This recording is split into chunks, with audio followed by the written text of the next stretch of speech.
पति की करंट लगने से मौत हो जाती है और फिर उसकी पत्नी विधवा हो जाती है और घर पर रह जाती है अकेली। उसका जो देवर होता है उसके साथ शादी का वादा करके महीनों तक बनाता है उसके साथ शारीरिक संबंध, और जब मन भर जाता है उसके बाद वह उससे दूर होना स्टार्ट हो जाता है और उसके बाद मचता है एक बहुत बड़ा बवाल। आखिर क्या हुआ था, इस घटना के पीछे की सच्चाई को जानने के लिए आप हमारे वीडियो को अंत तक जरूर देखिएगा। नमस्कार, मैं हूं सुदेश कुमार और तिरछी बात चैनल में आपका स्वागत है। दोस्तों, यह घटना उत्तर प्रदेश के गाजीपुर की है। उत्तर प्रदेश के गाजीपुर में एक मौसमी नाम की लड़की रहा करती है जिसकी उम्र 23 साल है और आज से 3 साल पहले उसकी शादी हुई थी। उसके पति का नाम था त्रिलोकी जिसकी उम्र थी 25 साल। शादी होने के बाद 1 साल के अंदर ही उनको एक बच्ची पैदा हो जाती है और वह अपनी बच्ची को लेकर आराम से समय गुजार रहे होते हैं।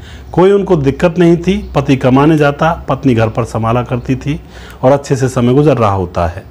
एक दिन क्या होता है, उसका पति पंखे का तार वगैरह लगा रहा था बोर्ड में और फिर उसको बिजली का झटका लगता है और वहीं पर तड़प तड़प कर उसकी मौत हो जाती है। दोस्तों, वह पत्नी जो अभी 3 साल पहले शादी करके उस घर में आई थी, अब वह विधवा हो जाती है और उसके पास एक बच्ची भी है। अब वह जिए तो जिए किसके सहारे और मरे तो मरे किसके सहारे। उसी घर में उसका देवर भी रहा करता था। उस देवर का नाम होता है जगन्नाथ जिसकी उम्र थी 20 साल।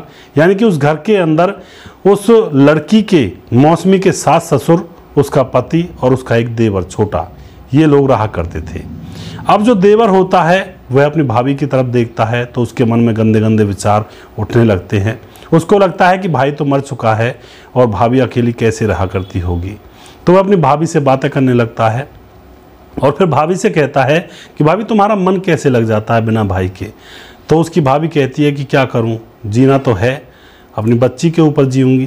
क्योंकि दोस्तों, कुछ जगहों पर, कुछ इलाकों में, गांव में ऐसा माहौल है जहां पर चाहे कोई कितनी भी जवान औरत है, उसका पति मर जाता है तो उसको अपना पूरा जीवन उसी घर में व्यतीत करना पड़ता है।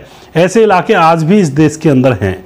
और शहरों के अंदर तो अगर पति की मौत हो जाती है तो मौत के 2-3 महीने बाद ही उस लड़की के माँ बाप उसके लिए दूसरा पति तलाश करने लगते हैं। ऐसा भी माहौल इसी देश के अंदर देखने को मिलता है ज़्यादातर। तो यहाँ पर वह गांव के इलाके में रहा करती थी। यानी कि वहाँ पर ऐसा कुछ था कि अगर पति मर गया है तो अब कहाँ जाएगी, अपनी बच्ची को उसी घर में पालना होगा। तो यहाँ पर वो अपने देवर से कहती है कि मैं जाऊँ भी तो जाऊँ कहाँ, मुझे तो यहीं पर रहना होगा, अपनी बेटी को पालना है, इसको बड़ा करना है, इसकी शादी करनी है। लेकिन अभी उम्र उसकी सिर्फ और सिर्फ यहाँ पर 23 साल थी। 23 साल की उम्र होती ही क्या है। अब जो उसका देवर होता है जगन्नाथ, उसकी उम्र 20 साल होती है, यानी कि अपनी भाभी से 3 साल छोटा होता है। लेकिन यहाँ वह अपनी भाभी के ऊपर डोरे डालने लगता है और भाभी से कहता है कि भाभी, अगर तुम मेरे साथ रहने लगती हो तो मैं तुमसे शादी कर लूँगा। और इसी बात को कह करके वो अपनी भाभी को बहला लेता है। और जो उसकी भाभी होती है मौसमी, उसको भी कहीं ना कहीं यही लगता है कि अगर ये मुझसे शादी कर लेता है तो मैं इसी घर में रही आऊँगी और आगे कोई दिक्कत नहीं होगी और हम यहीं पर अपना जीवन गुजार देंगे। तो वह भी फिर उसकी बातों में आ जाती है और फिर वह देवर के साथ संबंध बनाने लगती है। दोनों देवर भाभी संबंध बनाते हैं और अभी इस बात की खबर ना ही घर वालों को थी ना ही किसी बाहर वाले को थी।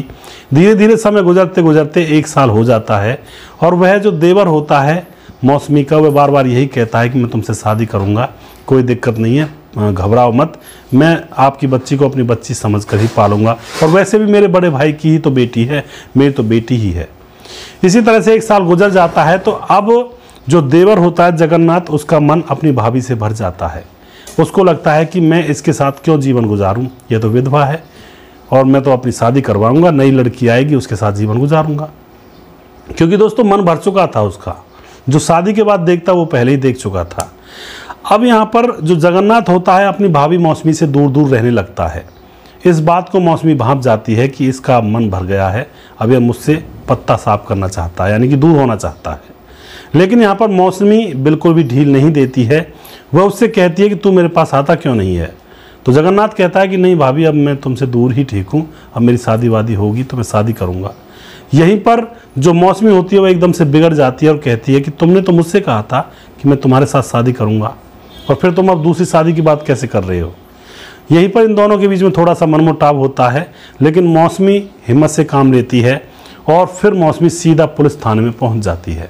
वहाँ जाकर सारी घटना पुलिस के सामने बयां करती है कि मेरा ही खास यानी कि मेरा ही सगा देवर है, उसने मेरे साथ 1 साल तक संबंध बनाए हैं, यह कह करके कि भाभी मैं तुमसे शादी करूँगा, मैं तुम्हारा सहारा बनूंगा। आज जब उसका मन भर गया है तो वह मुझे ठोकर मार रहा है, वह कह रहा है कि मैं तुम्हारे साथ शादी नहीं करूँगा। तो यहाँ पर पुलिस मामले को संज्ञान में लेती है और उसके देवर जगन्नाथ को तुरंत अरेस्ट करके पुलिस थाने में बुलाया जाता है। अब यहाँ पर यह बात पूरे गांव में फैल जाती है और जगन्नाथ के माता पिता के पास भी यह बात पहुँच जाती है, यानी कि मौसमी के सास ससुर को भी पता लग जाता है कि उनका बेटा और उनकी बहू क्या कर रहे थे पिछले 1 साल से। लेकिन दोस्तों यह बात इतनी बड़ी नहीं समझते हैं गाँव वाले कुछ ये कह रहे होते हैं कि देवर ही तो है और पति मर चुका है, क्या हो गया फिर। अब यहाँ पर पुलिस उस जगन्नाथ को बुलाती है पुलिस थाने में और यहाँ पर मौसमी को भी बुलाया जाता है और इन दोनों के बीच में फैसला किया जाता है। गांव के लोग भी, पंच सरपंच भी वहाँ पर पहुँच जाते हैं और मौसमी के सास ससुर और उसके माँ बाप भी पहुँच जाते हैं। सभी लोगों का तांता वहाँ पर जुड़ जाता है और एक पंचायत का आयोजन किया जाता है। पंचायत में यही फैसला होता है, जो गाँव के बुजुर्ग लोग होते हैं वो कहते हैं कि भाई जब मौसमी का पति मर ही चुका है और यह उसका देवर है तो इसी से इसकी शादी करवा दो, इसने इससे वादा भी किया है और फिर शादी हो जाएगी तो क्या हर्ज है, घर की माया घर में ही तो रह जाएगी। अब मौसमी जिएगी तो किसके सहारे जिएगी, इसकी शादी करवा दी जाएगी तो ये घर में रह तो लेगी। तो यहाँ पर सभी गांव वाले यही फैसला करते हैं कि इन दोनों देवर भाभी की शादी करवा दी जाए और जो बच्ची है जो अनाथ हो गई थी उसको भी परवरिश करने के लिए एक पिता मिल जाएगा। तो यहाँ पर पुलिस वाले पुलिस थाने में बने हुए मंदिर में ही उन दोनों की शादी करवा देते हैं और फिर जगन्नाथ जो होता है वह अपनी भाभी को अपनी दुल्हन बना करके अपने घर वहाँ से ले आता है। और दोस्तों गांव के अंदर कुछ लोग ये कह रहे हैं कि बहुत ही अच्छा हुआ, कोई बात ही नहीं है, ये तो बहुत ही बढ़िया बात है, जो मौसमी है उसका घर बस गया, आगे वो अपनी ज़िंदगी अच्छे से काटेगी। लेकिन गाँव के अंदर कुछ लोग ऐसे भी हैं जो कुछ उल्टा सीधा कह रहे हैं कि इसको बताओ इतना भी सब्र नहीं था, अपने देवर के साथ ही मुंह काला कर रही थी। यानी कि दोस्तों समाज के भी 2 पहलू होते हैं। जिस तरह से एक रुपये के 2 पहलू होते हैं, हेड और टेल, उसी तरह से समाज के भी 2 पहलू होते हैं, एक अच्छा और एक बुरा, यानी कि एक अच्छा कहने वाला और एक बुरा कहने वाला। तो यहाँ पर लोगों के मत अलग हैं, लेकिन यहाँ पर मैं तो यही कहना चाहूँगा कि उस लड़की मौसमी का पति मर चुका था और अभी उसकी उम्र 23 साल थी, आगे आने वाली ज़िंदगी बहुत मुश्किल होती, उसको जीवन साथी मिल गया और उसी घर में मिल गया, अपना ही देवर मिल गया, तो यह कोई बुरी बात नहीं है, अपना जीवन उसका कट जाएगा।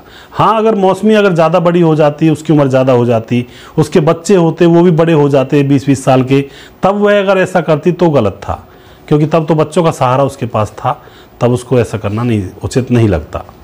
तो यहाँ पर आप क्या कहना चाहते हो इस घटना के बारे में, अपनी राय कमेंट बॉक्स में लिख सकते हैं, लोगों के साथ शेयर कर सकते हैं और मैं ऐसी ही वीडियोस बनाकर लेकर आता हूँ जिनसे हमें बहुत कुछ सीखने को मिलता है समाज के अंदर। अगला प्रोग्राम मैं बहुत जल्दी फिर से लेकर आऊँगा किसी सच्ची घटना के ऊपर। तब तक आप खुश रहें, सावधान रहें, रिश्तों की अहमियत को समझें। जय हिंद, जय भारत।